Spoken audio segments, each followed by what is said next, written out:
네, 오늘의 전국 현황 짚어보는 시간입니다. 정치본색 심층 토론. 예, 정기남 교수, 전혜연 교수, 그리고 김민하 평론가 함께하겠습니다. 안녕하십니까? 안녕하세요. 안녕하세요. 예, 어제 그 폴더 인사, 배꼽 인사는 잘 보셨죠? 예, 어떤 언론에서는 뭐 이렇게 어깨를 툭 치는 장면이 나왔고, 어떤 언론에서는 두 개 다 나온 것 같습니다. 폴더 인사도 나온 것 같고, 어떻게 보셨는지 궁금하네요. 예. 씁쓸했습니다.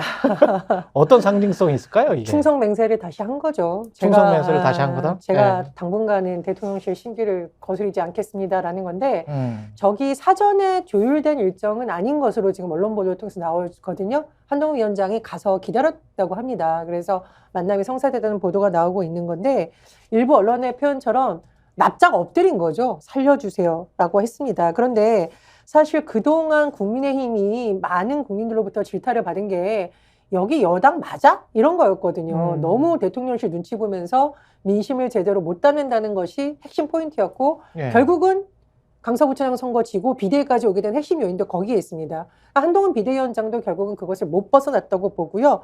일단 내가 살고 봐야 된다.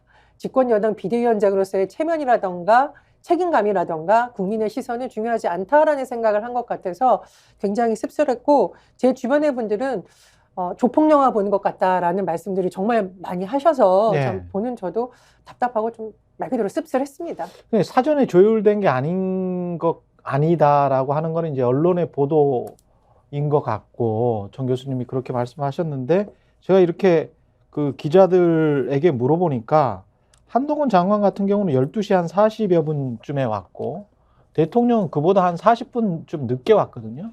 한동훈 장관 오자마자 차에서 오랫동안 있었어요, 혼자서. 혼자 있다가, 다른 버스에 가서 대기를 하고 있다가 대통령이 오니까 나갔거든요.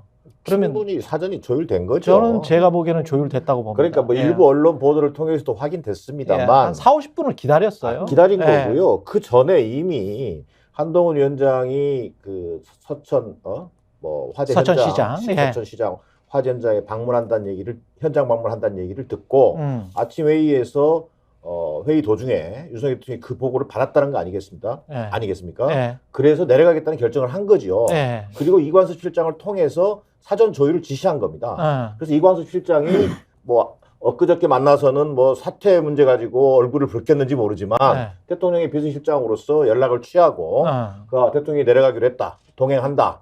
그러면서 이제 일정이 조율된 거고 기획이 된 거라고 봐야겠죠. 그리고 한동훈 비대위원장만 내려간 게 아니고 이상민 행안부 장관일지 다 내려가 있었어요. 그렇죠. 또. 이미 내려가 있었어. 그러니까 네, 이게 예. 이제 이 중에 제일 한가한 사람이 저 아니겠습니까? 예.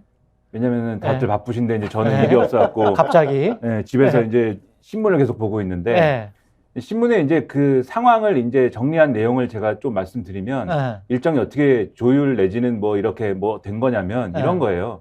어제 사실 오전에 한동훈 비대위원장은 원래는 당 사무처 사람들하고 뭔가 하는 일정이 있었습니다. 오전에 사무처 사람들하고 그러니까 나는 건재하다 이런 걸 보여주기 위해서 좀 이 뭐라고 할까요? 얘기도 하고 간담회도 하고 뭐 격려도 하고 뭐 이런 일정이 원래 있었어요. 그런 일정이 있었는데 그런데 이 불이 났지 않습니까? 그 전날 밤에 불이 난 그렇죠. 상황이 그 전날부터 계속 이어지고 있었잖아요.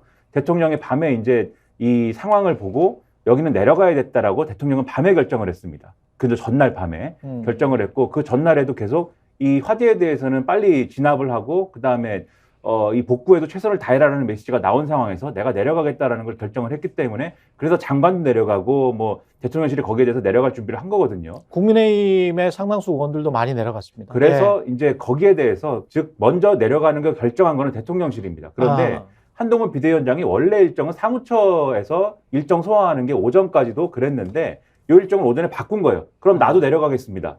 라고 바꾼 것이고 대통령이 그 보고를 받고 나서 미소를 지었답니다. 짧은 미소를 짓고 그래? 라고 했는데 일정을 맞춰보니까 한동훈 비대위원장이 내려가는 시간하고 대통령이 내려가는 시간이 달랐어요. 처음에. 그럼 어떻게 되냐면 따로따로 방문하는 일정으로 진행이 되는 판이 된 겁니다. 한동훈 비대위원장이 먼저 가서 이 좀 둘러보고 올라가면 그 다음에 대통령이 오는 일정이 된 거예요. 근데 그렇게 하면 좀 이상하지 않느냐. 왜냐하면 이미 봉합할 의도를 양측 다 갖고 있는 상황이었거든요. 요거는.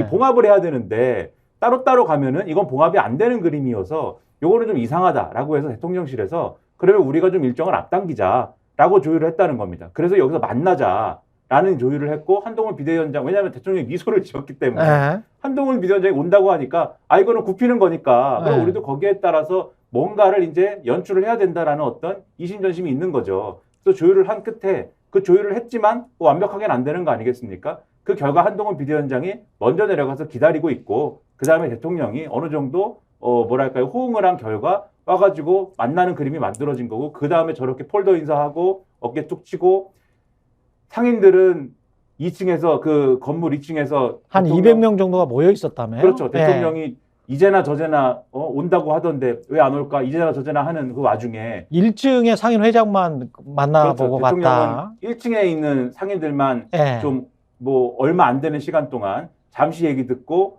이 한동훈 비대위원장하고 사진 찍고 올라가 버리는 전용 열차 타고 너도 탈래?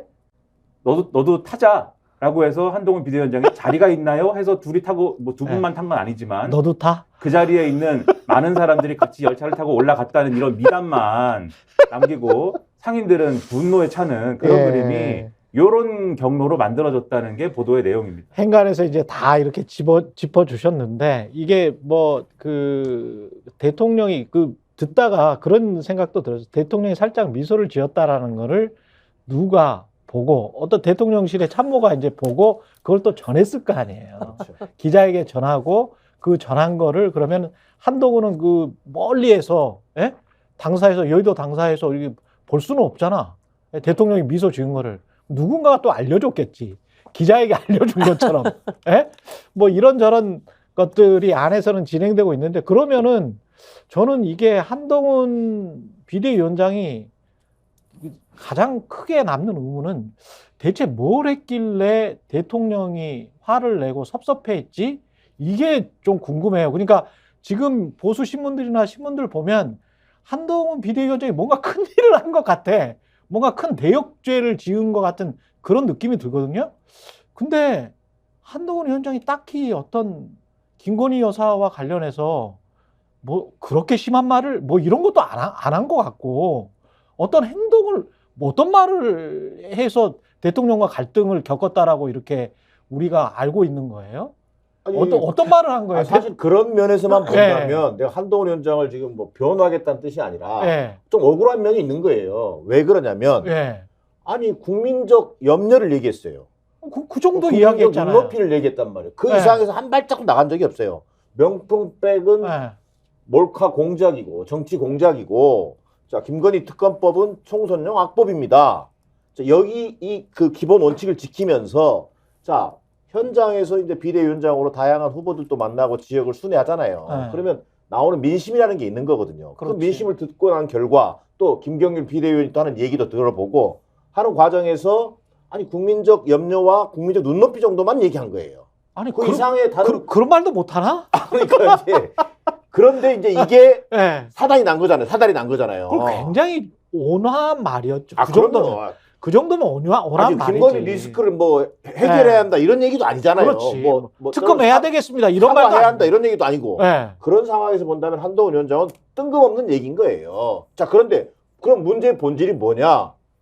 결국은 저는 그 앞서 얘기했던 한동훈 위원장보다는 김경률 김경률 비대위원의 저는 말이 앙토네트 발언이라고 보는 거예요. 이게 결국은 김건희라고 하는 영리를 건드린 거다. 자 그런데 그럼 왜 한동훈 위원장이 소환되느냐? 예.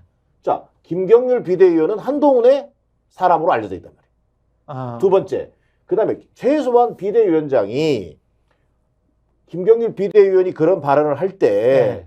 또는 비판 또는 제지라도 해줘야 되는데 그 문제를 그냥 오히려 더 증폭시키는 국민적 눈높이란 말을 함으로 해서 증폭시키는 또 화를 초래했단 말이에요. 다시 말해서 김건희 리스크, 소위 김건희라고 하는 어떤 성역을 사실상 김경률 비대위원을 통해서 건드리게 된 거고 한동훈 위원장은 비호 또는 방관한 상황이 돼버린단 말이에요.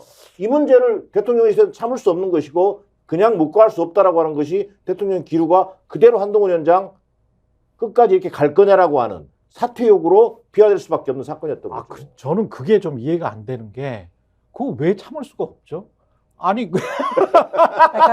아니 보통 같으면 보통의 상식적인 사람들 같으면 좀 부끄러워하고 내 아내가 그런 일을 저질렀으면 아니 5급 공무원 부인이 디올백 안 받는다니까. 그러니까 저는 이게 대통령실의 인식 때문이라고 보는데요. 그 예전에 영화 보면 넌 내게 모욕감을 줬어라는 그거 하나로 네. 본인이 정말 수하처럼 부리던 사람을 내치잖아요. 결국은 죽게까지 만드는 영화가 있어요.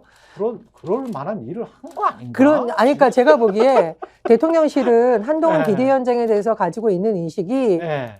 넌 어차피 내 수하 같은 사람이고 그리고 여당 가서 너가 할 일은 김건희 여사를 지키는 거야. 네. 거기서 조금만 반해도 우리는 용납을 못해라는 신호를 명백하게 준 거라고 보는데 이게 윤석열 대통령과 김건희 여사가 국회라던가 정당에 갖고 있는 인식을 사실은 여실히 드러낸 거고요.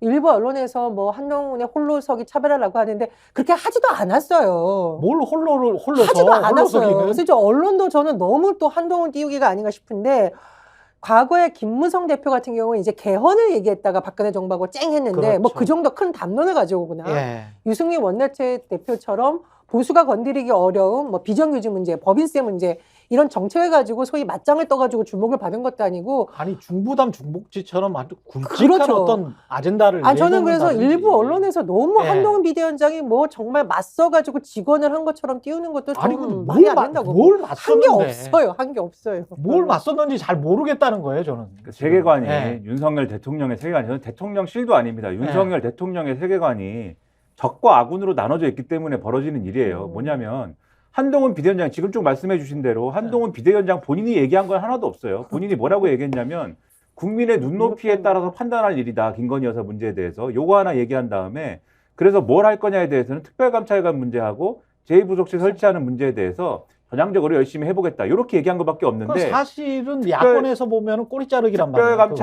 특별감찰관 문제하고 제2부속실 설치는 대통령실도 특별감찰관 추천하면 우리는 임명할 수밖에 없고 제2부속실 설치는 여러분이 그렇게 원하시면 원래 우리는 공약상으로 안 하기로 했지만 여러분이 그렇게 원하시면 한번 해보겠습니다. 이렇게 인정한 상황이잖아요. 그러니까는 제2부속실이라는 건 사실은 뭐 관리 홍보 업무지 그게 그렇죠. 예. 그러니까 사실 코드가 그렇게 안 맞는 것도 아니지 않습니까? 네. 여기까지 보면은 본인은 그렇게 어긋나는 얘기를 한 것도 없는데 근데 그동안 윤석열 대통령이 기분이 좀 나빴던 거는 뭐냐면 이 김경일 비대위원 얘기하기 전에 나빴던 건 뭐냐면 보수 언론이나 이런 데서 계속 한동훈 비대위원장을 가지고 막 희망 고문을 하는 거예요. 이 보수 유권자들에게 한동훈이 뭔가를 할 것이다. 제2의 6.29 선언이 나올 것이다. 총선 후 특검 얘기를 책임지고 할 것이다. 그리고 뭔가 한동훈 비대위원장이 이제는 책임지고 윤석열 대통령과는 다른 뭔가 리더십을 발휘해가지고 총선에서 이 뭔가 정권 심판론을 뭔가 해체를 하고 이 윤석열 대 이재명 구도를 한동훈 대 이재명 구도로 바꿔야 된다. 그러기 위해서는 지금 홀로서기를 해야 된다. 계속 펌프질을 몇 달째 하는 거예요, 이거를. 비대위원장 되기 전부터 막 그랬으니까. 예. 그러면은 지금 뭐 그러면 몇 달째는 아니네요. 지금 제가 몇 달째라고 하는 건 좀 오보고. 그럼 이것을 신경 쓰지 않을 수 없는데 또 이거를 대통령이 또 이거를 이 언론에다 대고 뭐 그러지 마세요. 이럴 수는 없는 거 아닙니까? 그래서 신경을 쓰고 있는 와중에 이게 전부 다 신경 쓰이는 상황인데 그러지 않아도 또 비대위원장 보내면서도 약간 불안한 마음은 있지만 그래도 우리 식구니까 검찰 식구니까는 뭐 그렇게까지는 안 하겠지라는 마음으로 보낸 거 아닙니까? 이 문제에 대해서 불안한 마음이 있지만 공천이나 이런 것들도 어쨌든 용산 위주로 하고 싶은 마음이 있지만 어쨌든 그것을 충실히 좀 용산과 코드를 맞춰서 해주리라는 기대를 갖고 보낸 거잖아요. 그런데 김경일 비대위원 문제가 생기면서 이 기대했던 바가 무너지는 결과로 돌아오는 거 아니냐라는 생각이 생긴 거죠. 그래서 김경일 비대위원이 이제는 언론에 나와가지고 하루가 멀다 하고 김건희 여사 문제에 대해서 사과를 해야 된다라고 주장을 하기 시작하고 이 사과 얘기는 한동훈 비대위원장은 한 적이 없어요. 김경일 비대위원만 얘기한 거잖아요. 그렇죠. 김경일 비대위원이 얘기를 하기 시작하고 심지어는 아까 말씀하셨지만은 뭐 마리 앙투아네트 얘기를 하고 이런 것들이 다 신기를 건드리는 와중에 또 한동훈 비대위원장은 김경일 비대위원을 막 혼내거나 그것은 잘못됐다라고 하지 않고 오히려 마포울에다가 꽂을 것처럼 막 하고 다닌단 말이죠. 손을 번쩍 들어주고 마포울에 이분이 나갑니다. 정청래 의원하고 붙는 광경을 상상해 보세요, 여러분. 김경일 비대위원은 잔이 식기 전에 돌아오겠습니다. 관우처럼 수염도 없는 분이 관우처럼 얘기를 하고 관우가 한 대사잖아요, 삼국지에서. 청룡오늘도를 들고 호로관을 지키는 화웅의 목을 베기 전에 한 얘기. 화웅의 목을 베면 저도 그 부분은 굉장히 좋아해요. 네, 놀랍게도 목을 베기 전에 한 얘기인데 예. 어쨌든 그것을 그렇게 한다 그러면 대통령의 인식은 내가 한동훈을 보낸 이유는 당은 내 건데 내 위주로 운영하기 위한 것인데 그 역할을 충실히 하기 위해서 보낸 것인데 차기 대권주자로 지금 기대를 받고 있는 한동훈이 당을 자기 걸로 만들고 나를 배신한 나의 뒤통수를 치고 그 당을 자기 걸로 만든 다음에 자기 정치를 해서 이제는 완전히 자기의 대권의 그 어떤 청사진으로 다 갖고 가겠다는 거구나. 자기 사람을 다 심어가지고 역심을 품었구나. 모반이다 이것은. 지금 이렇게 된 거거든요. 그러면 제가 볼 때 별로 이거는 그렇게 합리적으로 볼 게 아니지 않습니까? 네. 저희가 뭐 앞서도 말씀하셨지만 한동훈 편이다 이게 아니라 객관적으로 봤을 때 그런 상황이 전혀 아닌 거잖아요. 그거는 한동훈 많이 비대위원장이 오버하는 것 같은데. 그렇죠. 한동훈 네. 비대위원장이 정치 경험이 없고 김경일 비대위원도 정치 경험이 없고 그런 사람들끼리 뭘 얘기하다가 오버가 된 거지 않습니까? 네. 그러면 그런 상황에서 당신들 사과해라, 아예 정리해라 이렇게 얘기하는 수준으로 끝나면 될 거를 너는 역심을 품었어, 그만둬 이렇게 얘기를 하는 거는 적과 악운으로 상황을 판단하고 그리고 이 나라를 다스리는 거에 대해서 어떤 로드맵이나 청사진이 없이 이거는 어떤 권력 쟁투의 어떤 현장이다라는 인식만 갖고 있기 때문에 나오는 결론이거든요. 아니 거기에 더해서 저는 언론이 이 갈등이 뭐 최고조에 이르렀다, 갈등이 뭐 아주 심하다, 대치 국면이다 이렇게 말하는 것 자체가 오버 같은 게, 우리가 왜 사골국을 끓이면 사골을 넣어야 되잖아요. 싸움을 하려면 치고받고 하는 거거든. 거기에 따르는 응당한 액션이 있어야지 그 실체가 딱 맞는 거거든. 근데 언론이 말하는 것과 실제 행동은 사골국 끓인다고 우유 좀 넣고 말이죠. 이렇게 대충 저어가지고 비슷하죠? 뭐 이렇게 하면서 드셔요. 이게 갈등이에요. 이렇게 이야기하는 것 같다는 거지. 실제로는 거기에다가 사골을 왕창 넣어서 그래서 아주 어떤 진중한 국물이 나와야 되는 그런 상황인 것 같은데 그런 거는 안 하고 정말 쇼를 하는 것 같은 그런 느낌. 우유를 그냥 넣고 그거 사골이라고 속이는 것 같은 그런 느낌이 드는 거죠. 근데 거기에서 언론이 일종의 바람잡이 역할을 하고 있는 것 아닌가. 어떤 정치적인 의도 때문에. 아까 말씀하셨지만 한동훈 띄우기의 일환으로 또는 갈등을 이 정도가 갈등의 최고조인 양 국민들한테 이야기를 하고 어떻게 적절한 시점에 말이 앙뜨와네뜨라고 표현됐던 그분이 사과를 하면 국민들은 너무 감옥해서 뭐 눈물을 질질 흘려야 되는 그런 상황으로 어떤 연출을 하려고 하는 거 아닌가. 뭐 그런, 정말 국민들을 바보로 하나? 사과를 한다고 뭐가 뭐 달라지는 것도 없는 것 같은데 뭐 그런 생각이 든다는 거죠. 언론이 하는 게 너무 과장됐다. 그런 저는 느낌을 받아요. 저도 너무 네. 과장됐다고 봅니다. 네. 김건희 여사의 명품백 수수 의혹은 본질적으로 검찰과 권익위에서 수사 조사를 통해서 밝혀져야 되는 부분이죠. 그렇죠. 사과한다고 없어집니까? 그래서 아니 그럼 주가 조작 의혹 사건, 주가 조작 의혹 사건. 그러니까 전 너무 어이가 없는 게 네. 지난 대선 때도 사실은 김건희 여사를 둘러싼 여러 가지 논란 중에서 뭐 여러 가지가 있었어요. 수사나 여러 가지 조사를 통해서. 근데 그때도 등대 밀려 나와서 김건희 여사가 눈물을 흘리면서 쇼를 하니까 마치 피해자인 양 일부 언론에서 프레임을 만들어줬었거든요. 네. 이번에 또 똑같은 방식으로 할 것으로 좀 예상이 저는 되는데 옛날부터 저는 주장한 바 있습니다.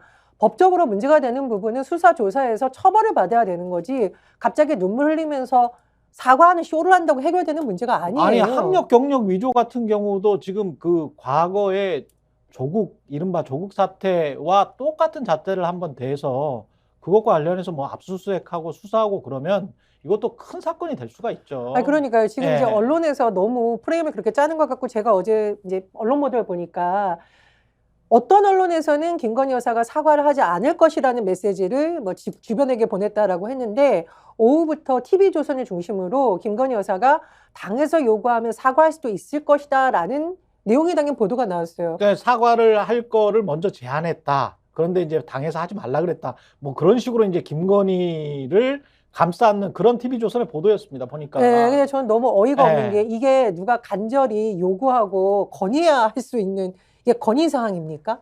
당연히 해야 되는 거고 아니 사과가 본질이 아니라니까요. 그러니까 말이 앙떠안했던 이야기가 그러니까 나오는 거야. 저는 자꾸. 이 봉합쇼라고 네. 밖에 볼 수 없는 게 본질적인 문제는 풀린 게 아무것도 없고 오히려 한동훈 위원장과 윤석열 대통령이 마치 통 크게 뭔가 화합을 하는 듯한 자꾸 이벤트를 하는 거 있는데 제가 딱 떠오른 게 있어요. 이준석 대표와 예전에 윤석열 후보 간에 쨍 했을 때 어떻게 했냐면은 의총에 가가지고 이준석 손들어주고 난리 쳤습니다. 그 다음에 어떻게 했느냐면은 평택의 순직 소방관 추모를 같이 갔어요, 둘이. 아. 이번에는 비슷하지 않습니까? 그러네. 둘이 손잡고 어깨 들이고 쨍하고 아. 그 다음에 참사 현장 찾고. 근데 사실 평택 그 소방관 갔을 때도 일부 좀 시민들 사이에서는 무슨 본인 뒤풀이 장소로 저런 데 이용하는 거 아니라고 비판 여론이 좀 있었어요. 굳이 하려면 따로 가서 하지 소방관 저게 같이 추모하는 걸 너무 쇼로 이용하는 거 아니냐는 비판이 있었는데 그래 그때도 뭐 있었지만 그래도 그렇게까지 심하지 않았는데 이번 같은 경우에는 정말 상인들을 완전히 대놓고 무시하고 그러니까 커졌는데 어쨌든 제가 보기에 이준석 대표가 결국은 한동훈 위원장도 버림받을 거라고 자꾸 말하는 이유는 본인도 똑같은 걸 겪어봤거든요. 그런 경험을 기반으로 자꾸 말하는 게 아닌가 싶습니다. 저는 봉합이라는 표현을 언론들이 쓰잖아요. 예. 근데 봉합이 될 수 없다. 봉합이 될 수 없다. 어제는요 봉합을 한 게 아니라 김건희 리스크라고 하는 암적 어떤 존재가 있는데 예. 예? 근데 이 문제에 대해서 다시는 김건희란 얘기를 입에 올리지도 마라. 예. 명품 백에 대해서는 입을 다물게 한 효과는 있어요. 그러니까 이건 봉합도 아니고 그냥 덮어버린 거란 말이에요. 그리고 뭐가 찢어졌어야 봉합을 하는 건데 찢어진 적이 없어. 찢어진 적도 없잖아요. 찢어진 그러니까 적이 없어. 오히려 효과는 딱 하나예요. 그러니까 90도 폴더 인사, 예. 그다음에 또 뭡니까? 깊은 존중과 신뢰란 말 속에 다 담겨 있는데 예. 다시는 김건희 명품백에 대해서 입 다물겠습니다. 두 번째, 다시 국민들에게 확인되는 건 뭐냐? 역시 김건희라는 사람은 성역이구나. 이걸 확인시켜준 저는 효과는 있다고 보는 거예요. 이게 이 두 사람이 쇼를 하든 뭐 하든 이 본질은 온 국민이 다 알게 된 거예요. 아, 윤석열 대통령이라는 사람이 국사보다는 가사를 더 우선시할 수밖에 없고 김건희 문제에 관한 한 완전히 성역이라는 것을 누구도 한동훈조차도 타치할 수 없다는 걸 저는 확인시켜준 사건이긴 하다. 예. 그런 의미에서 본다면 이 봉합이 그냥 봉합으로 끝나지 않는다. 왜? 국민적 여론이라는 것이 주시하고 있거든요. 그런데 저는 한동훈 위원장의 90도 폴더는 이거죠. 총선 출마자나 현역 의원들도 이거 얘기하지 마. 공천 안 줄 거야. 여기서 사실 다 정리가 된 겁니다. 진보당 강성애 의원 같은 경우에는 실제로 입을 막혀서 끌려나간 거고요.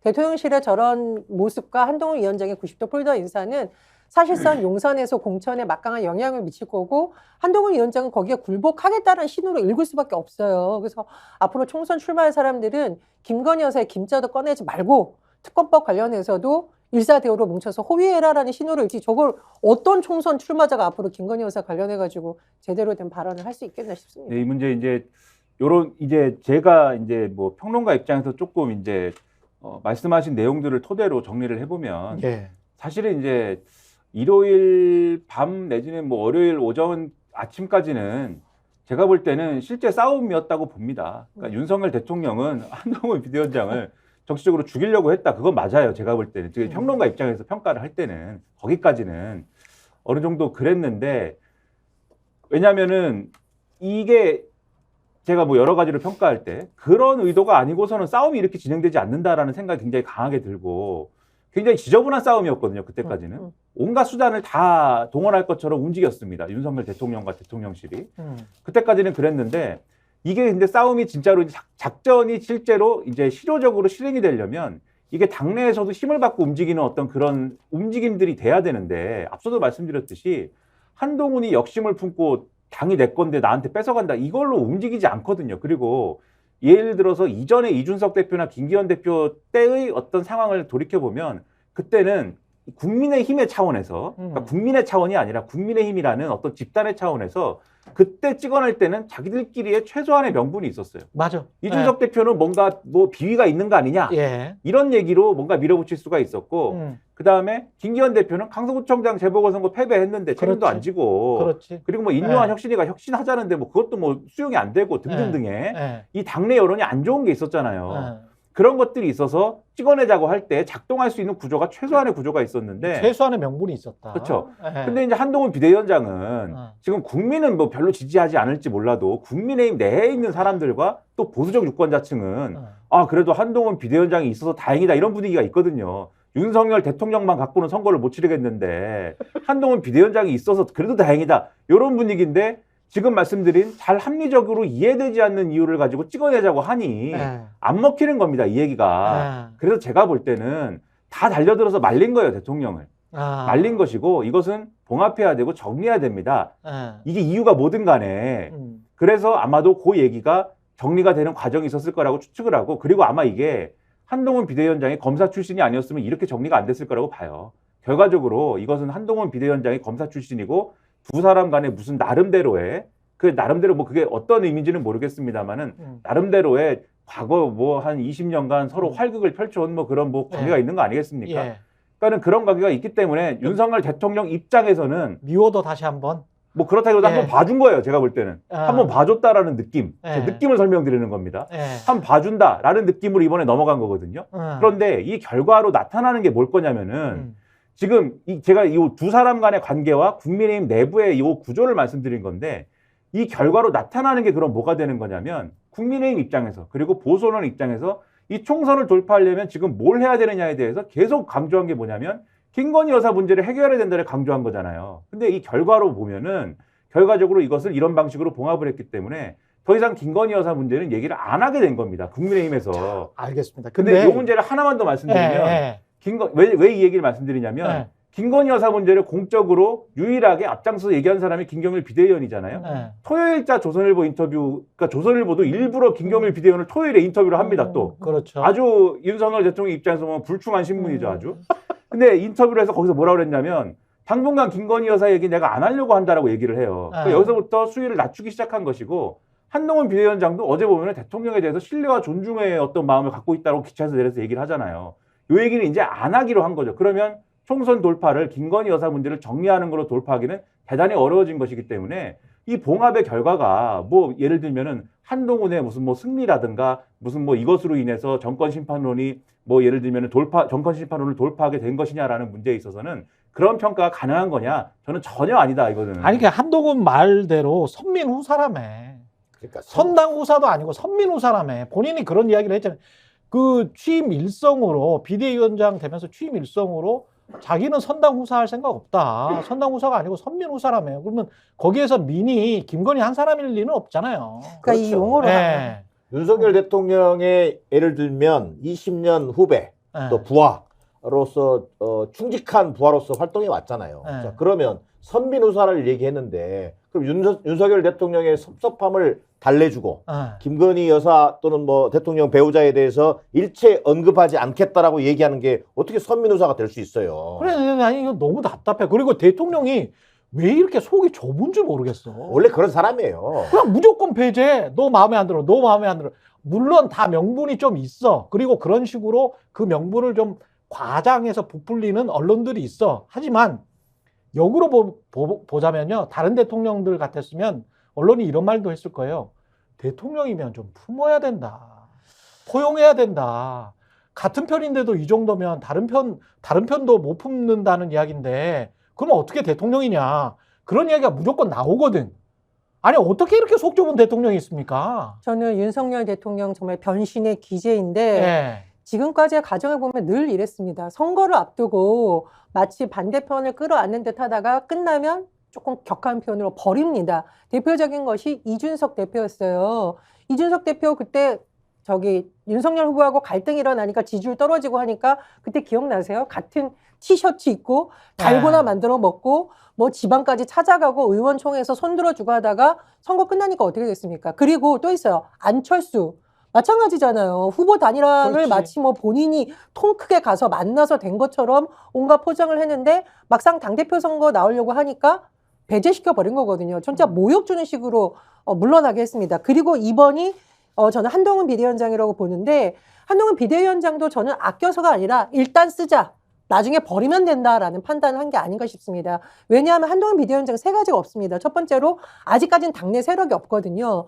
이 세력을 만들려면 공천을 통해서 이른바 자기 세력을 만들어야 되는데 지금 형국을 보면 사실은 쌍용산이 하겠다라는 걸로 해석이 되고요. 두 번째로 여론조사에서도 보면 한동훈에 대한 인지도는 높을지 모르지만 당 지지율이 별로 오른 게 없어요. 이 말은 뭐냐면 과거에 김무성 대표가 여론조사에서 1위 했던 것처럼 보수당의 리더로서 갖는 잠깐의 효과만 일하는 것으로 우리가 해석이 될 수 있고 세 번째로 리더십에 대한 검증이 전혀 되지 않았습니다.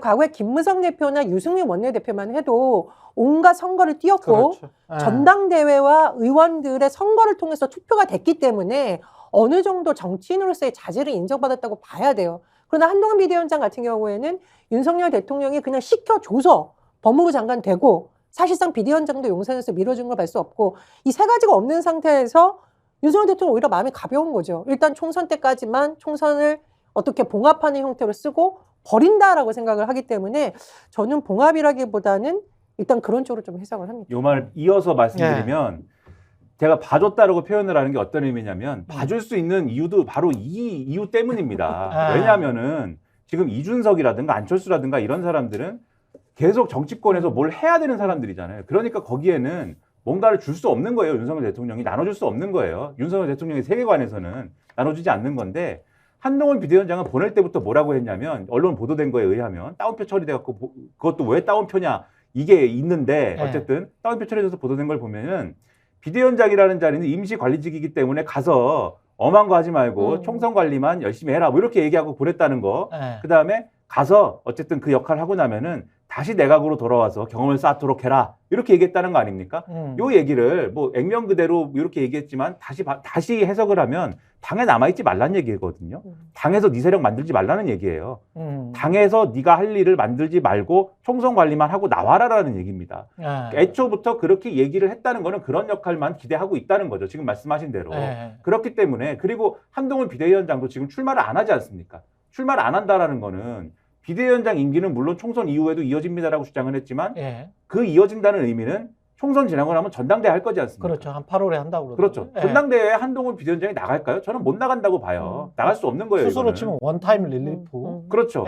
그러면 그래서 이제 뭐 유학을 간다든지 뭐 뭘 한다든지 이런 그런 여러 이야기가 가지 나오지. 얘기들이 그래서 있는 거잖아요. 이 총선 공천을 아무리 한동훈 비대위원장이 도장을 찍고 뭐 신한계를 만들고 뭐 이렇게 한다고 해도 총선 이후에 한동훈 비대위원장이 없으면 그거 말짱 도루묵입니다. 왜냐하면 지난 총선에서 공천 누가 했죠? 황교안 대표가 했습니다. 지금은 친황계가 있습니까? 없어요. 총선 지고 나서 저는 물러갑니다 하고 갔기 때문에. 그래서 이런 것까지 감안하면 총선 이후에 한동훈 비대위원장 역할이 없다라는 걸 전제를 하면 윤석열 대통령은 한 번 정도는 검사 후배를 봐줄 수도 있는 거예요. 이 시점에. 그렇지. 그래서 이런 것 정도를 판단하고 근데 봐줄 수 있는 단 하나의 조건이 뭐냐면 아까도 말씀드렸듯이 김건희 여사 얘기를 안 하는 겁니다. 그 전제를 놓고 다시 한번 말씀드리면 그거 우리도 안 해야 돼? 아니죠. 우리는 하는데 근데 그 연장선에서 아까 말씀하시던 거 조금 말씀드리면 TV조선 보도 아까 말씀하셨잖아요. TV조선의 보도를 보면은 제목은 이제 김건희 여사가 내가 사과할 의향도 있습니다라고 당에다 얘기했다라는 건데 그렇지. 내용을 잘 보면은 그게 사과하겠다는 얘기인가라는 의심은 좀 있어요. 왜냐하면 내가 사과할 수도 있는데 당의 결정에 따르겠습니다라는 내용이 핵심이다라고 되어 있는데 중간에 뭐가 있냐면 그런 마음인데 또 우려되는 것도 있다. 내가 사과를 하면은 그 사과가 빌미가 돼가지고 막 공격을 받을 수 있다. 그런 우려도 있기 때문에 내가 사과를 한다고는 얘기를 안 하고 당의 결정에 맡긴다고 하는 것이다. 이렇게 당에다가 얘기를 했다는 거예요. 그러면 그런데 영부인이 정치도 잘하시네. 그렇게 얘기를 했다는데 근데 또 주변에 또 다른 보도에 의하면 텔레그램으로는 실제로 하는 얘기는 실제로 이제 소위 말하는 뭐 유튜브나 이런 데서 이제 주장한 거를 그대로 옮겨가지고 유포하고 있는 논리는 박근혜 대통령도 그렇고 사과를 했을 경우에는 더 큰 어떤 공격을 받고 이래가지고 망하는 경우가 많더라. 이런 얘기를 또 유포하고 있다는 거예요. 그런 해석. 그렇죠. 그리고 두 가지를 요약을 했을 때 만약에 그런 메시지를 영부인으로부터 김건희 여사로부터 직접 받는 지금 국민의힘 내에 소위 말하는 김건희 여사하고 가까운 사람들이 있을 거 아닙니까? 뭐 이용 의원이라든지 장모 전 최고라든지 장해찬. 이런 분들이 그러면 그 얘기를 듣고 김건희 여사가 사과한다는데 그런 자리를 만들어 줍시다. 당에 이렇게 얘기하라겠습니까? 아니면 사과하면 큰일 날 수가 있습니다. 뭐 이철규 의원이라든지 사과하면 우리는 큰일 날 수가 있기 때문에 사과하면 안 됩니다. 이렇게 목소리를 내겠습니까? 무조건 후자거든요. 그렇기 때문에 TV조선 보도를 봐도 김건희 여사가 뭐 사과를 제목을 그렇게 뽑으면 안 되고 김건희 여사는 사과할 의향이 없다라고 제목을 뽑아야죠. 그거는 그런 흐름을 봐도 제가 볼 때는 이 이후의 국면은 김건희 여사의 사과 여부가 굉장히 불투명한 것이다. 안 할 것이다. 저는 그렇게 생각합니다. 사과를 그리고 국민들이 별로 받을 생각도 없는 것 같아요. 아니 이게 사과로 끝날 일이 아니고 그리고 이게 계속 사과를 해주세요라고 말할 일도 아니야. 보수 언론 입장에서는 출구 전략. 네. 이러다가는 보수 전체가 괴멸할지도 모른다라는 위기의식이 있는 겁니다. 아니 그래도 계속 찍어주시는 분들이 있기 때문에 걱정은 마세요. 아니 그죠. 완전히 이제 이게 폭망할지도 모른다는 우려가 있기 때문에 이걸 대충 김건희 여사가 좀 사과하고 사과로 퉁 치고 또 이걸 또 국민들에게 또 용서를 구하고 이렇게 해서 넘어가야지 그나마 이 화를 좀 면할 수 있다. 저는 이것이 이번 총선의 승리에도 도움이 될 것이고 예. 보수 세력을 온전시키는 데 도움이 될 거다. 저는 아니, 이런 생각이 깔려 있다고 보는 깔려 거고요. 있다. 근데 그분들도 속으로는 좀 아니 나라 망할 때도 사실 한 40만 표밖에 차이가 안 났었는데 김대중 대통령 당선될 때도 아마 이 정도 일에 그렇게 뭐 불안해하실 필요는 없을 것 같다. 콘크리트 지지층 한 30%가 있기 때문에 콘크리트 지지층 갖고는 총선 승리 못하는 거고요. 아, 그래요? 저는 오히려 그래서 예. 이번에 이제 한동훈 비대위원장이 예. 그 폴더 인사와 뭐 깊은 신뢰와 존중이란 말로 드러나는 건 뭐냐면요. 아까 김연아 평론가가 잘 얘기해 주셨는데 예. 저는 이제 남은 길은 딱 하나라고 봅니다. 식물 비대위원장으로 가는 거예요. 식물 비대위원장 어제부로 식물 비대위원장의 길을 들어선 겁니다. 90도 폴더 인사로 그럼요. 자, 예. 그러면 식물 비대위원장이냐 아니냐를 이제 판가름하는 잣대가 나와야 돼요. 그건 저는 두 가지라고 보는 겁니다. 하나는 뭐냐? 지금 윤석열 대통령이 어제부로 정의한 것 두 가지라고 보는데 첫 번째 앞서 얘기했죠. 김건희 리스크에 대해서 다시는 입에 담지 마. 김건희는 성역이야. 라고 하는 걸 확인시켜 준 겁니다. 자, 이것은 이제 이후 행보에 나타날 거예요. 김경일 비대위원장을 자제시키거나 아니면 비대위원회에서 사퇴시키거나 후속 조치가 나올 가능성이 있습니다. 자, 이거 하나를 해내겠죠? 자, 두 번째. 자기 정치하지 마. 당내 네 세력은 없는 거야. 너는 총선 끝나면 돌아가는 거야.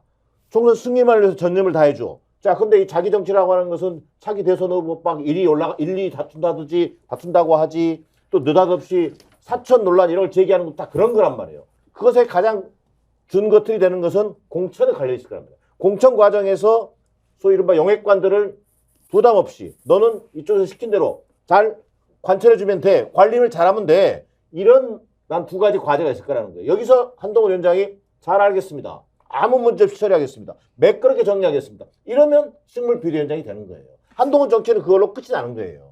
그러면 정치적인 효과면으로 봤을 때 이 정도에서 이제 일단락 됐다라고 봅시다. 이번 윤석열 한동훈의 갈등, 이른바 갈등 국면이 일단락 됐다고 보면 이거는 정치적인 효과면으로 봤을 때 국민의힘이 또는 한동훈이 윤석열이 어느 정도 이득을 보는 국면이었는지 아니면 자책골로 보이는 건지 어떻게 보세요? 그런 거는? 저는 뭐 자책골이라고 봅니다. 자책골에 네. 가깝다. 윤석열 대통령은 네. 국가적 지도자가 아니라 김건희 여사의 남편으로 살 결심을 굳혔다라는 아, 점을 여실히 보여준 거기 때문에 오히려 국가 지도자로서의 리더십이 없다라는 걸 다시 한번 여실히 증명을 한 거고요.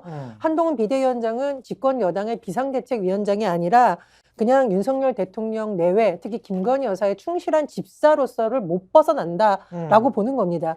일부 언론에서는 뭔가 갈등이 봉합돼가지고 보수에 대한 기대가 굉장히 높아질 것으로 기대를 하고 있는 것 같은데 국민들이 이런 쇼를 본 게 한두 번입니까? 제가 말씀드렸듯이. 아니 보수를 너무 낮게 봐. 네, 그리고 아니 보수적인 국민들을 너무 낮게 봐. 그리고 중요한 건 제가 왜 네. 과거 얘기를 했냐면요. 적어도 보수 내에서 갈등이 일었던 과거 국면을 보면 다 그런 건 아니지만 국가적 운영 방향에 대한 거대한 담론을 두고 쨍했기 때문에 그렇죠. 그래도 어느 정도의 수준은 갖춘 겁니다. 네. 그런데 이번 사건의 본질은 누가 봐도 김건희 여사 명품백 수수 의혹이기 때문에 보수나 중도가 보기에 저는 좀 한심스럽다. 그래서 이거는 갈등을 통한 어떤 화합이라기보다는 그냥 잘 삐지는 형님과 그 형님의 심기를 잘 달래주는 동생의 화해, 뭐 극적인 이벤트, 저는 뭐 이 정도로 봅니다. 아니 대통령이면 이 정도 일이면 아니 그냥 대승적으로 제대로 수사하셔. 에? 그리고 뭐 그 검찰이 그 누구 눈치를 봅니까? 나는 법 앞에 만인이 평등하다. 모든 사람이 평등하다고 봅니다. 이거 한마디만 하면 얼마나 멋있어 보여. 최경영 앵커는 이날에 안 사는 것 같아요. 지금 말씀하시는 지지가. 대통령 선거 출마하셔야 될 것 같습니다. 왜요? 아니, 그렇게 말씀하시는 분을 대통령으로 이제 뽑아야 아니, 되기 때문에. 아니 이게 아니 그리고 매일 그 경로를 한다는데 그 경로하는 것도 근데 최경영 네. 최경영 기자님도 약간 경로는 스타일이 좀 있으셔가지고 아니 그거는 우려는 되는데. 저는 명분이 있는 경로잖아요. 아 그렇죠. 네. 노동, 자유, 복지, 존경합니다. 예, 네. 그거와 관련해서만 경로를 하지. 이 사람들이 누가 표를 많이 받네, 많이 적게 받네, 누가 누구를 위해하네. 이것과 관련해서 개인에 관련해서는 경로한 적이 없어요. 방송에서도. 악질 어른들에 대해서 분노한 거잖아요. 그렇죠. 예, 그 사실은 명분이 있어야 되는데 대통령이 경로를 했다라고 하는 것들도 저는 좀 이분 너무 속 좁다라고 계속 느끼는 게 속이 좁고 나중에 처리는 좀 약간 이런 말씀 드려서 좀 죄송합니다만 대통령한테 좀 비열해 보인다. 심지어는 비열해 보인다. 이런 느낌까지 받아요. 왜냐하면 뭐 최상병 순직 사건 때도 뭐 경로를 했다라고 하고 이런 식으로 하면 뭐 투스타 사단장을 뭐 어떻게 다 그만둬야 돼? 뭐 이런 식으로 이야기를 했다라고 하고 뭐 북한 관련해서는 경로를 잘하고 그 관련해 주변에 무슨 이태원 참사랄지 뭐 이런 거 나오면 진짜 화를 내고 오송 참사랄지 이런 거 관련해서는 도대체 나라가 어떻게 돌아가는 거야? 라고 하면서 직접 찾아가서 뭔가 좀 주도 면밀하게 박정희 전 대통령은 말이죠. 최소한 그 안에서 군경동 안가에서는 그 양주를 먹었더라도 밖에 나가서는 농민들하고 막걸리도 계속 마셨었거든요.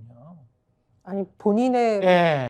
본인 정부에서 무능으로 일어났는데 본인이 화를 내는 이런 희한한 장면을 그러니까 우리는 뭐 그 화를 그러면 어떻게 감당을 해야 돼? 자, 우리가 주권자인데. 본인이 국군 예. 통수권자인데 북한 무인기 격추 실패하면 국민들이 화를 내고 본인은 사과해야 되는데 본인이 화를 냅니다. 그러니까. 최상병 순직 화를 낼 수는 있어요. 그러면 그 이후에 제대로 실체 규명이 되도록 지시를 하고 해야 되는데 안 되고 있잖아요. 그렇지. 문제 해결을 못 해요. 국가정보원 내부 인사 갈등, 국정원 체제를 본인 체제에서 이렇게 만들어 놓고서 거기에 대해서 그냥 인사만 싹 해버리면 본질적인 문제 해결이 됩니까? 문제는 화를 낼 수는 있는데 본인의 무능함에 화를 낸 이후에 해결을 못하고 있다는 거, 근본적인 문제에 대해서 이 부분에 대해서 굉장히 좀 우려가 되는 거고요. 두 번째로 이 공포정치의 문제가 뭐냐면은요, 제가 이제 최근에 공무원분들 만나보면은 다 미룬다는 거예요. 왜냐? 잘하는 걸 격려해주고 국민들 입장에서 가는 게 아니라 요만한 걸 또 발견되면 너 가만 안 둬라고 하다 보니까 공무원들이 정기 인사가 있거든요. 내 인사 때까지는 계속 미루는 겁니다. 그렇죠. 검토 중, 협조 네. 중, 의견 청취 중. 그러면 이게 행정부가 제대로 돌아가겠습니까? 제가 한번 물어보고 싶어요. 윤석열 정부 들어와가지고 맨날 개혁 외치는데 도대체 된 개혁이 뭐가 있냐고요. 저는 한번 묻고 싶은데 공포정치를 통해서 지금 공무원들은 복지부동하게 만들고 집권 여당이 입은 틀어막고 있고 그리고 중요한 거는 국군 통수권자로서의 능력을 보여준 것도 아니고 이래저래 좀 삼중고다 이런 생각이 듭니다. 아까 이제 이 사태로 이제 얼마나 누가 잃은 거냐 이 말씀하셨는데 음. 그 지금 보면은 어쨌든 윤석열 대통령이 지금 말씀하신 것처럼 비합리적으로 경로한 것이 이 사태의 출발점인 것 같고 그리고 제 생각에는 이 방아쇠가 된 게 어쨌든 김건희 여사와 관련된 문제이지 않습니까? 방아쇠가 그래서 이제 요 경로의 어떤 방아쇠는 김건희 여사로부터 시작이 된 거 아니겠습니까? 그리고 한동훈이 역심을 품은 것 같다라는 인식은 어디서 왔을까를 생각을 해보면 아까 이제 윤석열 대통령의 그러한 욕심이라는 단어도 너무 올드해. 그렇죠. 이게 왕이야? 무슨 욕심이야, 욕심은. 그러게 말입니다. 네. 제가 요즘에 밥 먹을 때 OTT로 예. 일본 사극을 보고 있는데 네, 그걸 보면서 요즘에 우리나라에서 일어나는 일이랑 비슷한데 이런 생각을 하면서 중세시대 일본 사극. 그렇죠. 중세 예. 일본의 사극 한 1000년 예. 전 얘기를 보고 있는데 예. 아무튼 이제 뭐 이런 걸 보면서 그 느낌이 있는데 아무튼 그런 생각은 어디서 왔을까? 윤석열 대통령 본인의 세계관에서도 왔지만 주변 사람 중에 그렇게 얘기하는 사람도 있을 것 같아요.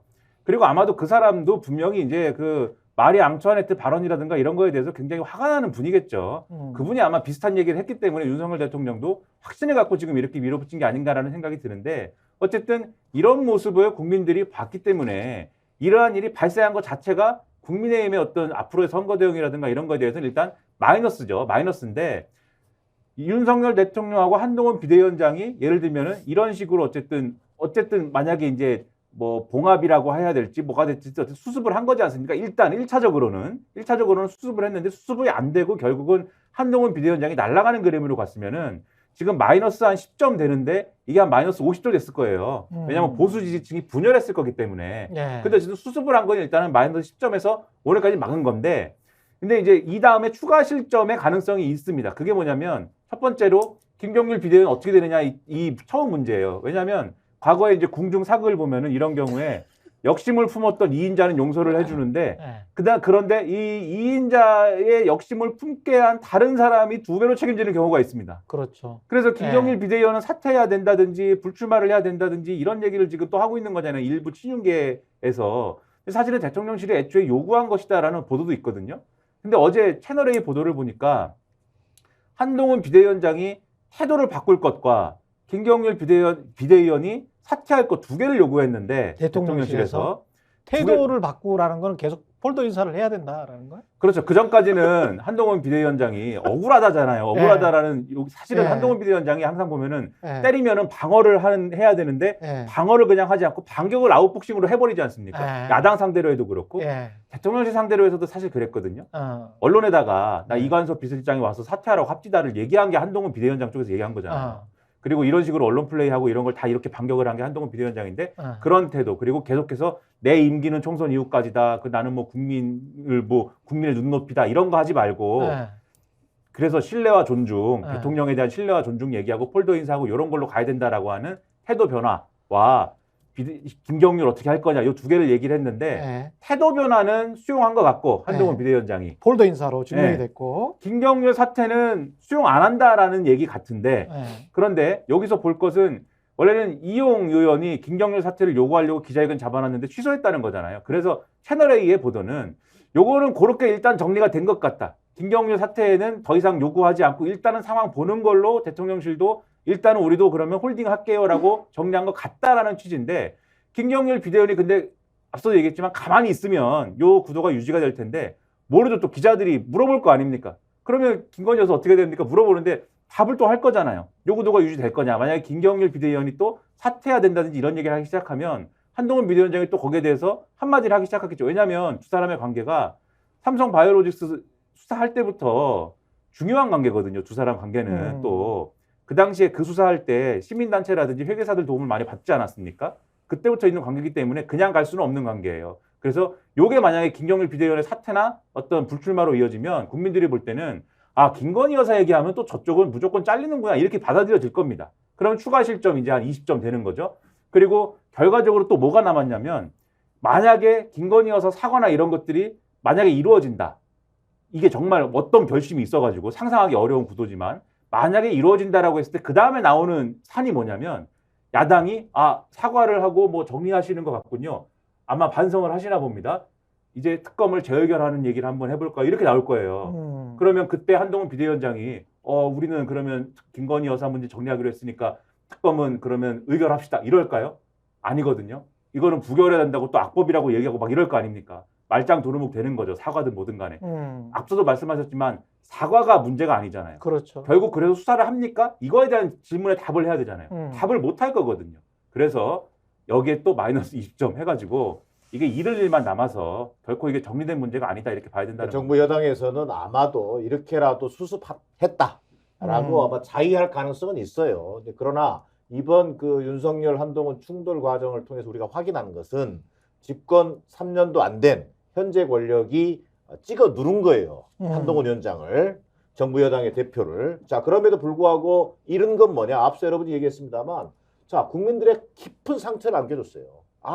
대통령이라고 하는 사람이 사실은 이 국사보다 가사를 우선하는구나. 자, 김건희 리스크, 소위 이른바 이 정권의 성역은 바로 김건희구나. 라고 하는 것을 확인시켜준 사건이란 말이에요. 더 나아가서 대통령의 명백한 당무 개입을 우리가 확인한 거예요. 대통령이 언제든지 뭐 헌법상의 정치 중립의 의미라든가 공직선거법에 이거 법적인 권한을 떠나서 당대표는 언제든지 갈아치우려고 하는구나. 사표시킬 수 있겠구나. 이것을 노골적으로 당무 개입을 한 사건을 확인한 거란 말이에요. 이것은 우리 국민들에게 깊은 상처가 있는 것이고 상처를 안겨준 거고 이게 집권 여당이 아무리 이것을 자위한다고 해서 그들이 생각하는 총선 승리 또 뭐 윤석열 정부의 어떤 성공 무망해진 거예요. 자, 이 문제는 다시 한번 2차, 3차 선거 과정 속에서도요. 이런 국민적 어떤 염려, 우려라고 하는 것이 폭발할 수밖에 없습니다. 그게 뭐냐면 민심을 결코 절대 권력이 이길 수 없다라는 것을 다시 한번 확인하게 될 거라는 거예요. 저는 윤석열 정부가 어떤 정부인가를 이번 사태를 통해서 국민들에게 여실히 보여줬다. 단적으로 말하자면 윤석열 정부 간신배 정부다. 간신이 되지 않고는 살아남을 수가 없다. 자, 잘 보세요. 일단 이관섭 정책실장이 지난해 연말에 언론에 나와서 느닷없이 김건희 특검은 총선을 앞둔 흠집내기용이다. 저는 깜짝 놀랐어요. 대통령실 정책실장에 나와서 왜 김건희 특검법을 저렇게 얘기를 하지 했는데 얼마 후에 비서실장으로 사실상 네. 영전을 했습니다. 그 시점이 바로 한동훈 비대위 출범이 되는 그 시점과 맞물려 있어요. 그리고 이번에도 대통령 비서실장이 비대위원장 찾아와가지고 김건희 여사와 관련된 의견을 전달한 것으로 하셨는데 이게 정상적인 나라냐고요. 지금 이게 오히려 대통령을 제대로 보좌하려는 정말 최소한의 왕조 시대에 비하면 충심이라도 있다면 어떻게 이 문제를 빨리 국민들의 마음에 맞춰서 잘 풀고 그게 그건데 민생 얘기나 이런 토론에는 빠지면서 대통령이 김건희 여사 호위하는 사람들만 승승장구하는 거 아니냐라는 정말 간신히 되지 않으면 살아남을 수 없다라는 걸 보여주고 우리 오늘 조금 얘기를 하려다 못했는데 박성재 법무부 장관 내정 예. 인사 있었잖아요. 예, 그 이야기도 하시죠, 잠깐. 누가 봐도 이거 완전히 그 이념을 가진 검찰 앉힌 거거든요. 근데 법무부 장관 인사는 사실 검사들에게 주는 신호가 있습니다. 너네들 인사를 앞으로 이 장관이 할 거고 그렇죠. 검찰은 여전히 내가 직할 통제한다. 이 말은 뭐예요? 캐비넷 정치를 할 수도 있어. 검찰을 통해서 그 상대가 한동훈 비대위원장이든 현역 의원이든 총선 출마하려는 사람이든 행정부의 누구라도 밑보이면은 검찰을 통해 다시 칼을 쓰겠다는 신호라고 저는 생각을 하거든요. 그에 앞서서 이 차관 인사도 그렇고요. 신임 대검 차장, 신임 법무부 검찰국장 다 이른바 윤석열 사단으로 분류되는 사람입니다. 그래서 예. 여러 가지 하나를 볼 때 윤석열 정부에서 간신이 되던가 아니면은 쓴소리하는 사람들을 내치는 칼잡이가 되던가 간신배 정부, 칼잡이 정부다. 근데 이게 계속 가능할까요? 한동훈 법무부 장관이 있을 때 그리고 집권 초기 때에 어떤 캐비넷 정치를 하는 것과 그 이후에 지금 총선이 끝난 다음에 법무부 장관을 아무리 인연이 있는 선배로 앉혔다고 하더라도 그때 캐비넷 정치를 하는 것과 뭐 권순정을 비롯해서 윤석열 사단이 다 들어갔긴 했잖아요. 그러면 그렇다고 하더라도 검사들 내부에 어떤 이런 그 김수영의 시 있지 않습니까? 바람보다 풀이 빨리 눕는다고. 예, 바람이 불기 전에 바람이 서쪽인지 동쪽인지 알아맞추거든요, 보통. 그런 자리에 있는 사람들은. 특히 빨리 눕는 조직이 검찰, KBS도 마찬가지인 것 같습니다만, 잠시간. 그런 조직들은 빨리 누워요. 빨리 알아. 사람들보다 훨씬 더. 총선의 향배가 굉장히 좀 관심거리가 되긴 합니다. 검사들 내부도 분명히 그럴 거예요. 예. 근데 이제 그래서 예. 검찰 내는 검찰 내 분위기도 중요하다는 거예요. 예. 그 사람들이 먼저 알잖아요. 권력의 속성이라고 음. 하는 것을. 그렇지. 그래서 이번에 박성재 장관 임명을 두고 검찰 내에서 나오는 큰 시각은 두 가지인 것 같아요. 하나는 뭐냐, 소위 이른바 한동훈, 이원석 라인 숙청이라는 평가가 있어요. 자, 소위 이른바 한동훈, 이원석 라인이 지금 요직에 다 진출해 있단 말이에요. 그렇죠. 소위 말고 윤석열 친 부대를 다시 만들겠다는 거예요. 그러니까 이것은 한동훈에 대한 정치적 제거 작업으로 보는 시각이 하나 있어요. 자, 한동훈이 너무 나갔다. 자기 정치에 심취했다. 결국 이러다가 대통령의 영리를 건드린 거다. 라고 하는 시각이 하나 있고요. 두 번째 시각은 뭐냐. 자, 윤석열 대통령 살아있는 권력에 대한 수사를 통제하겠다, 여전히. 이건 앞으로 언제 어떻게 김건희 리스크가 현실화될지 모르잖아요.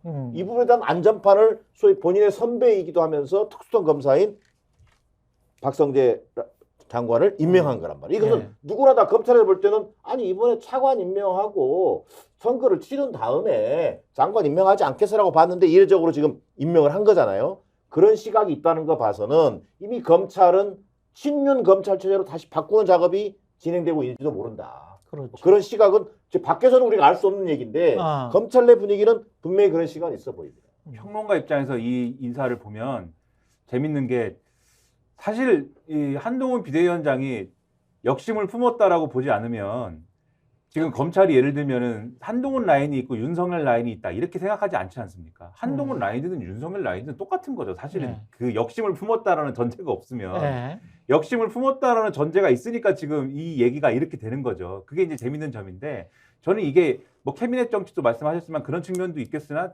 제1의 목적은 전쟁 준비를 위한 방어전이라고 봐요. 그러니까 그 전까지는 법무부 장관이 지금 없는 상태였지 않습니까? 이것도 네. 신기한 일이죠. 법무부 장관을 현직 법무부 장관은 어쨌든 비대위원장으로 보내놓고 법무부 장관이 없는 상태에서 차관한테 일을 다 시키다가 차관이 난 너무 힘들어서 못하겠어요라고 나가 자빠지니까는 또 다른 차관을 지금 보내고 뭐 이런 과정이 있었거든요.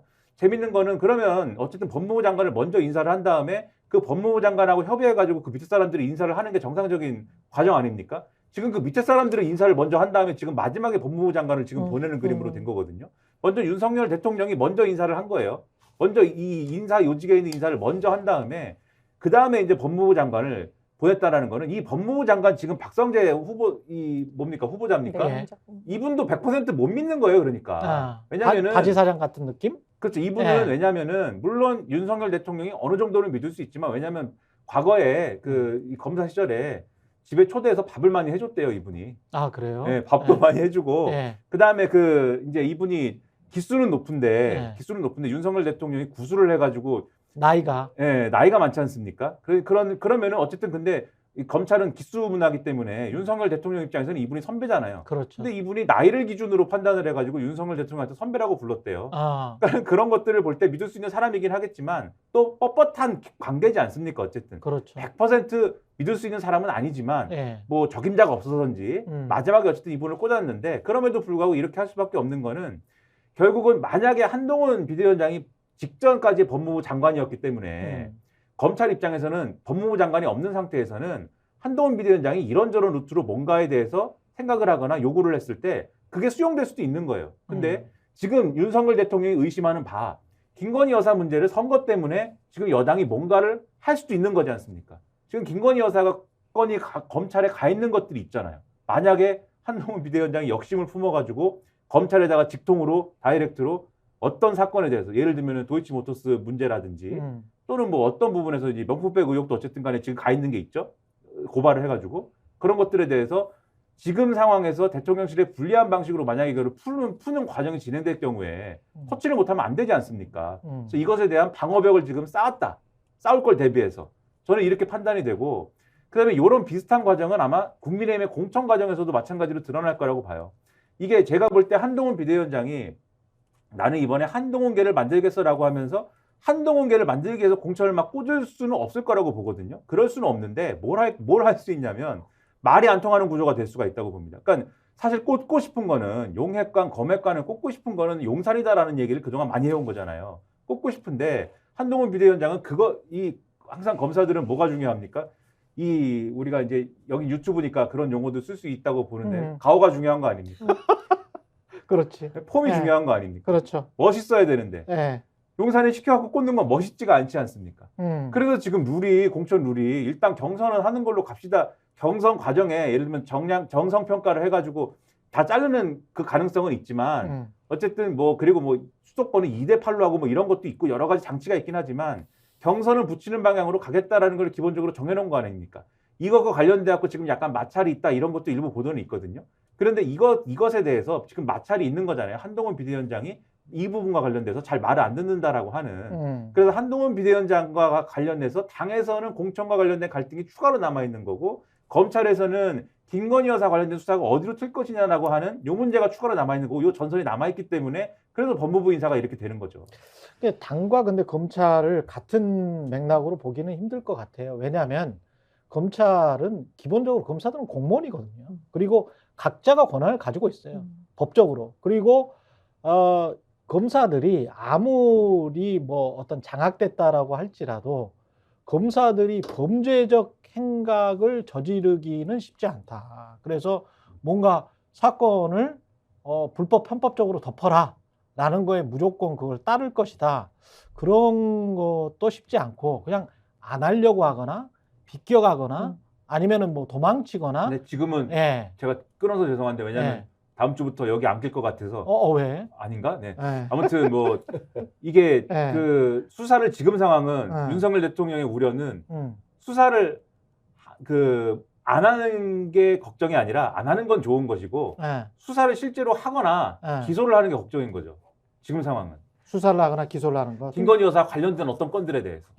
그럴 가능성을 우려하는 거 아니겠습니까? 제가 오늘 기가 막힌 댓글을 읽었는데 윤석열 대통령이 당장 검찰총장 시절에 본인이 임명해준 정부의 등에다가 뒤통수 쳤다라는 그렇죠. 평가가 나오고 있잖아요. 예. 그러니까 윤석열 대통령 입장에서는 내 직할 체제에 있는 체제를 점점 강화하려는 마음이 있는 거고 가장 그게 두렵구나. 그렇죠. 그러니까 법무부 장관 임명하기도 전에 차관 사태에서 이렇게 주요 검찰의 요직을 인사하는 건 사실 비상식적이죠. 그 말은 청와대에서 둘 시켜줬으니까 당신들은 장관이 아니라 윤석열 대통령의 지시를 받아라는 신호를 준 거라고 해석이 되고요.